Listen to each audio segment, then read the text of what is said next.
Hello everyone, I hope you all are doing well and I wish you all the best कि आपकी जो stock market की journey है, investment हो या ट्रेडिंग हो, अच्छी जाए और आप स्टॉक मार्केट से अच्छे पैसे कमाए guys. And thank you so much for watching my YouTube channel videos. तो अभी आने वाला एक नया आईपीओ डेन्स 10 टेक लिमिटेड का। तो चलिए आईपीओ डिटेल्स देखते हैं। तो कि आईपीओ डेट जो है वो 26 जून 2024 से लेकर 28 जून 2024 तक है। फेस वैल्यू 10 रुपये पर शेयर। प्राइस बैंड जो है वो 95 रुपये से लेकर 100 रुपये पर शेयर है। लॉट साइज़ 1200 शेयर्स का है और टोटल इशू साइज़ जो है वो 22,08,000 शेयर्स है। टोटल मतलब 22 करोड़ 8 लाख रुपए कंपनी जुटाने वाली है इस टोटल इशू साइज से। एंड गाइस सारे के सारे फ्रेश इश्यूज़ है, एक भी शेयर ऑफ़र फॉर सेल के ज़रिए नहीं आएगा। और इसका बेसिस ऑफ अलॉटमेंट 1 जुलाई 2024 को है। इनिशिएशन ऑफ रिफंड्स की जो डेट है वो 2 जुलाई 2024 है। Credit of shares to demat वो भी 2 जुलाई 2024 है।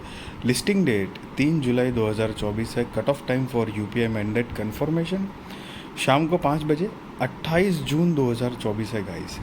Issue type book built issue IPO. Listing जो है वो एनएसई एसएमई पे होने वाला है। सो गाइस ये एक स्मॉल एंड मीडियम एंटरप्राइजेस का आईपीओ है, मेन बोर्ड आईपीओ नहीं है गाइस। और इसकी share holding pre issue 60,52,646। Share holding post issue 82,60,646। सो आप जो देख रहे हो तो उसमें से शेयर होल्डिंग पोस्ट इशू का जो फिगर है सॉरी गाइस, उसमें से शेयर होल्डिंग प्री इशू का नंबर अगर माइनस करोगे तो आपको फ्रेश इश्यूज़ के जो नंबर ऑफ शेयर्स है वो मिलते हैं। और मार्केट मेकर पोर्शन 1,10,400 शेयर्स है। शेयर इंडिया सिक्योरिटीज़ के बिहाफ पे रखे गए हैं, जो कि ये पर्टिकुलर आईपीओ के लिए मार्केट मेकर पोर्शन बने हुए हैं गाइस। अब रिटेल कैटेगरी में मिनिमम हो या मैक्सिमम एक ही लॉट के लिए अप्लाई करना है। 1200 शेयर्स आ जाएंगे, 1,20,000 रुपये गाइस आपको देने होंगे। एचएनआई में मिनिमम 2 लॉट के लिए अप्लाई करना है। 2400 शेयर्स आ जाएंगे, 2,40,000 रुपये गाइस आपको देने होंगे। एचएनआई का मतलब आप हाई नेटवर्थ इंडिविजुअल या इंस्टीट्यूशंस काउंट कर सकते हो। और reservation QIB shares offered not more than 50% of the net offer है।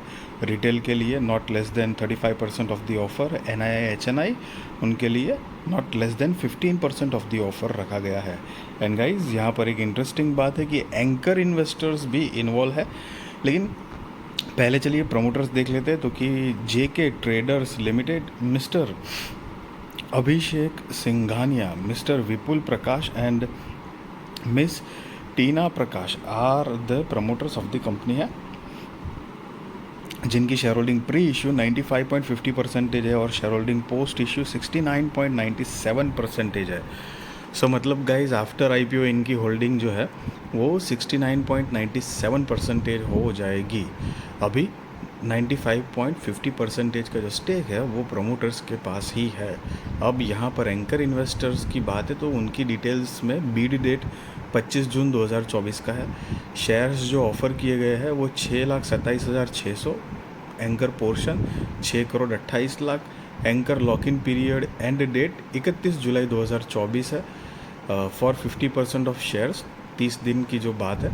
और anchor lock in period end date for remaining shares जो कि 90 डेज़ का पीरियड होता है, उसकी डेट जो है वो 29 सितंबर 2024 है। सो बेसिकली जब एंकर इन्वेस्टर इन्वॉल्व होते हैं तो वो बड़ा माल खरीदते हैं, तो कंपनी के साथ कुछ टर्म्स एंड कंडीशंस होंगी। तो उसमें से एक समझ लो कि जैसे कि माल एग्जांपल कि एंकर इन्वेस्टर्स जो है उनके पास माल आ गया। अब लिस्टिंग के बाद वो 30 दिन तक एक भी शेयर बेच नहीं सकते हैं।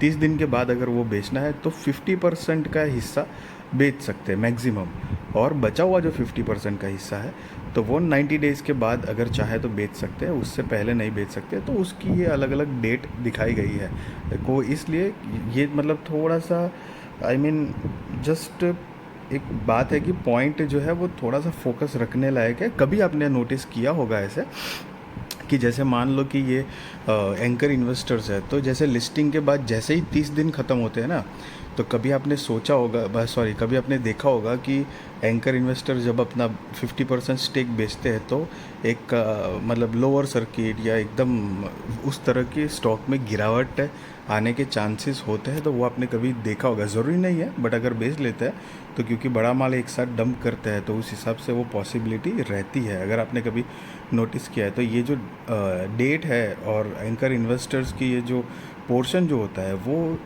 आई मीन थोड़ा वैल्यूएबल ज़रूरी है, क्योंकि मान लो कि उनको उनके हिसाब का लिस्टिंग गेन मिल रहा है तो ऑफ कोर्स उनकी थॉट प्रोसेस के हिसाब से उनको भी लगेगा कि चलो 50% का तो बेच के एटलीस्ट कैपिटल और प्लस थोड़ा मोटा अगर प्रॉफिट मिल रहा है तो वो पहले सेव कर लेते, बचा 50% जो है वो देखते हैं बेचना नहीं बेचना। मतलब एक तरह की वो साइकोलॉजिकल चीज़ें आपने देखी होंगी, अगर शायद आपने देखी हो तो। सो गाइज, एंड दूसरी बात कि मैं अपना ओपिनियन पॉइंट ऑफ व्यू आपके साथ ज़रूर शेयर करूँगा, ये कि कभी भी स्टॉक हो या आईपीओ हो, मतलब एंकर इन्वेस्टर या कोई बड़ा इन्वेस्टर है या बड़ी इंस्टीट्यूशंस अगर एकदम कभी नहीं न्यूज़ में आ जाता है कि ये इन्होंने इतना माल ख़रीदा। अभी रिसेंटली बीच में कुछ आया था, जैसे विजय केडिया सर जो है, तो उन्होंने अनिल अंबानी जी की जो कोई कंपनी है, नाम मैं नहीं बताऊंगा क्योंकि वो नाम से फिर वापस आप इन्फ्लुएंस ना हो जाओ, लेकिन उसमें कुछ बड़ा माल खरीदने वाले हैं या ख़रीदा है, उस तरह की वो एक न्यूज़ आती है। तो दरअसल वो सारी चीज़ें कभी भी आप देखते हो तो एकदम से कभी भी जंप नहीं करना चाहिए, बिकॉज़ उनकी रिसर्च टीम, मतलब उनका मतलब मैनेजमेंट, उनकी risk capacity, risk reward ratio, money management, बहुत सारी चीज़ों में फ़र्क होता है गाइस। सो ऐसा नहीं है कि उनको लॉस नहीं होता, उनको भी कभी कभी लॉस हो ही जाती है, बट फ़र्क होता है ना, तो इसलिए एकदम से जंप नहीं लेना चाहिए। हालांकि हाँ, वो जब वो पॉइंट ज़रूर फोकस करने लायक है, बट एकदम से ऐसे जंप नहीं करना चाहिए गाइस। और एसएमई आईपीओ है तो उसका एक बात ध्यान रहे आपको कि गाइस, एसएमई आईपीओज़ में सिर्फ लॉट में डील्स होती है, जब तक कि वो मेन बोर्ड में शिफ्ट नहीं होता है। और आपने देखा होगा जैसे यहाँ पे 1200 शेयर्स का एक लॉट है, तो आप लिस्टिंग के बाद सिंगल सिंगल शेयर्स का ट्रेड नहीं कर पाओगे, आई मीन लॉट में ही ट्रेड होता है। एक पॉसिबिलिटी होती है कि लिस्टिंग के बाद लॉट की जो साइज़ है वो चेंज होने के चांसेस होते हैं, ज़रूरी नहीं होते हैं, होंगे ही होंगे, बट चांसेस होते हैं। और दूसरी बात कि 1 लाख से तो ऊपर की रकम ही चाहिए, तो वो भी एक बड़ी चीज़ होती है। और इन केस अगर कंपनी, एसएमई कंपनीज अगर फ्यूचर में बढ़िया परफॉर्मेंस देती है तो वो उसको मेन बोर्ड में भी शिफ्ट कर दिया जाता है। तो ऐसी ज़रूरी बात भी नहीं है कि एसएमई के हिसाब से लिस्टिंग है तो वो एसएमई ही रहेगा हमेशा के लिए। So these are the points. And चलिए, तो बिज़नेस के बारे में ब्रीफ आइडिया लेते हैं। तो कि 2007 से फाउंडेड है और फॉर्मरली उनका जो नाम था वो जेकेटी कंसल्टिंग लिमिटेड था। अब ये कंपनी जो है वो इंफॉर्मेशन टेक्नोलॉजी, प्रोफेशनल रिसोर्सिंग का काम करती है, IT consulting, IT training and software AMC services देती है।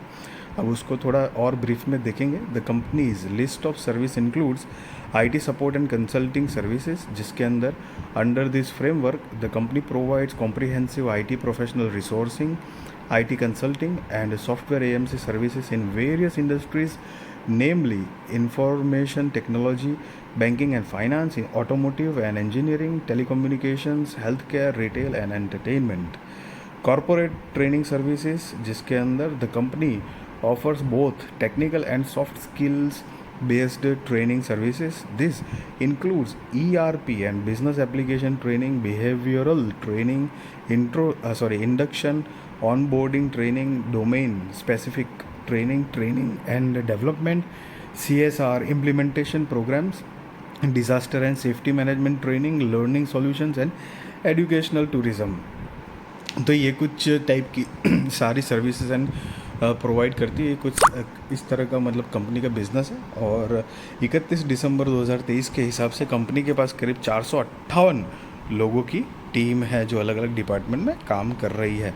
सब मोटा मोटी कंपनी बेसिकली बिजनेस क्या जनरेट कर पा रही है वो देखते हैं यहाँ पे। तो 31 मार्च 2021, 22, 23 और 31 दिसंबर 2023 के फाइनेंशियल्स दिए गए हैं गाइस। ये जो रिसेंट वाला है दिसंबर 2023 का वो हम नहीं देखेंगे क्योंकि वो फुल ईयर का नहीं है, और ये सारे फिगर्स इन लैक्स में है और मैं आपको करोड़ में कन्वर्ट करके बताने वाला हूँ।